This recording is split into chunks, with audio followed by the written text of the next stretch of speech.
اور پھر جو ماڈل بنے, جو وہاں پہ ایک سسٹم اور گورننس کا ایک نظام قائم کیا گیا ہے, اس کا مومنٹم یہ تھا کہ حضور کے پردہ فرمانے کے بعد جب خلفائے راشدین کے پاس یہ دور آیا جس کو ہم خلافت راشدہ کہتے ہیں,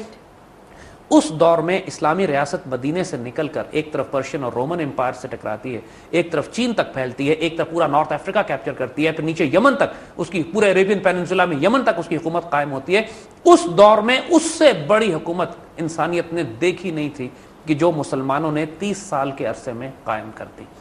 اور اس کے بعد بنو امیہ اور بنو عباس کی اور اندلوسیہ کی جو سیولائزیشن بنی, اور پھر آنے والے وقتوں میں عثمانی خلافت جو بنی, ان کی بنیادیں اسی خلافت راشدہ کے نظام پر تھیں کہ جو اس وقت مدینے کی اس ریاست میں, مدینے کی اسٹیٹ میں ان خلفائے راشدین نے یہاں سے ایکسپینڈ کر کے پوری امت مسلمہ کو پھیلایا اور دنیا میں اس میسج کو لے کے گئے. آج کے دور کے لحاظ سے یہ بات ریلیونٹ کیوں ہے, کیوں ہم اس نظام کو اسٹڈی کریں؟ دیکھیے,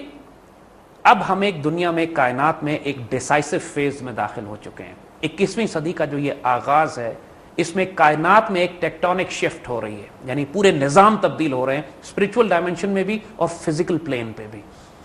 کفر نے جو اپنے نظام قائم کیے تھے 20ویں صدی کے آغاز میں, جو انہوں نے پہلی مرتبہ فیڈرل ریزرو بینک کے قیام کے بعد ایک کیپٹلسٹ اکنامک ماڈل قائم کیا, ساتھ اس کو پولیٹیکل ڈیموکریسی قائم کی, اس کے مقابلے پہ ایک کمیونسٹ اکنامک ماڈل اور ڈکٹیٹرشپ کا ایک نظام دیا, اور پوری دنیا کو 2 پولز میں تقسیم کیا, جس میں پہلی جنگ عظیم کے بعد انہوں نے مسلمانوں کی خلافت اسلامیہ کے حصے بکھرے کر دیے. ایک مسلمان حکومت, چاہے وہ کتنی ہی کمزور کیوں نہ ہو, لیکن ایک مسلمان ریاست تھی جس کا خلیفہ تھا, جس کا مرکز تھا, اور یہ وہی خلافت کا انسٹیٹیوشن تھا جو خلافت راشدہ سے چلا آ رہا تھا.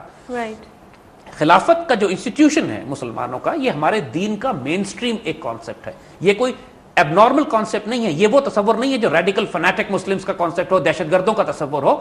1400 سال میں کوئی وقت مسلمانوں کے دور میں ایسا نہیں آیا کہ جب خلافت کسی نہ کسی شکل میں, چاہے وہ پولیٹیکل آرڈر کی شکل میں ہو, چاہے وہ اس کا ایک روحانی طور پر وہ خلافت کا تصور مسلمان اپنے آپ کو اس کی طرف رجوع کرتے ہوں, کوئی دور ایسا نہ آیا کہ خلافت مسلمانوں سے ختم کی گئی ہو. بغداد میں جب خلیفہ کو چنگیز خان اور تاتاریوں نے آ کے خلافت ختم کی تھی تو وہ بھی ٹیمپرری فیز تھا, اس کے بعد خلافت دوبارہ اسٹیبلش کر لی گئی تھی فوراً. لیکن یہ جو پہلی جنگ عظیم کے بعد خلافت کو توڑا گیا اور پوری دنیا کو کفر کے سسٹمز میں تقسیم کر دیا گیا, یہ نظام تقریباً 200 سال پہلے سے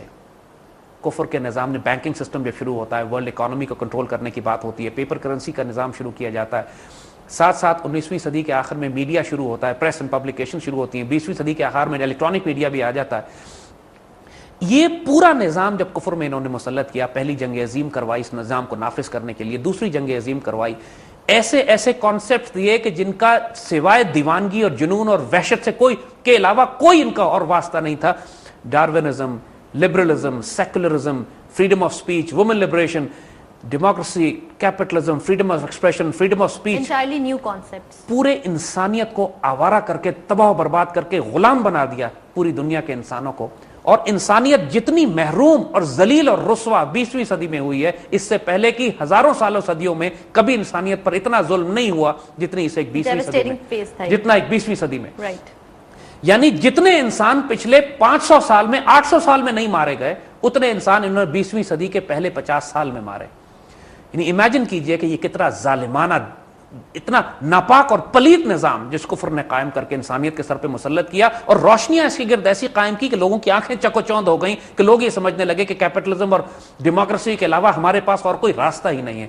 صرف دوسری جنگ عظیم کے بعد سے لے کر آج تک یہ کوئی 20 کروڑ انسان ہلاک کر چکے ہیں دنیا میں, کہیں پہ جنگیں برپا کر کے, کہیں فوڈ کنٹرول کر کے, کہیں قحط برپا کر کے, کہیں آپس میں جینوسائیڈ کروا کے, جس طرح روانڈا میں انہوں نے ہوٹوز اینڈ ٹوٹسیز کی جنگ کروائی, 2 مہینے میں 6 لاکھ 8 لاکھ آدمی مروا دیے. پوری دنیا میں جو قتل و غارت ان کا آج بھی جاری, کہیں بیماریاں پھیلا کے, ایڈز جاری کر کے, دوائیاں روک کے, فوڈ سپلائی کنٹرول کر کے. یہ نظام اس قدر ناپاک اور شیطانی اور دجال کا ہے کہ علامہ اقبال اور قائد اعظم, یعنی قائد اعظم جن کو آج پوری پاکستان میں سب لوگ اپنا, ایون جو کسی بھی مکتب فکر سے تعلق رکھتے ہوں, یہ مانتے ہیں کہ سنسیئر آدمی ہے, پاکستان سے محبت اور پیار کرنے والے, اور لبرل ویسٹرن لوگ بھی قائد اعظم کو اپنا رول ماڈل کے طور پر پریزنٹ کرتے ہیں کہ جی ہمیں قائد اعظم کا اسلام چاہیے.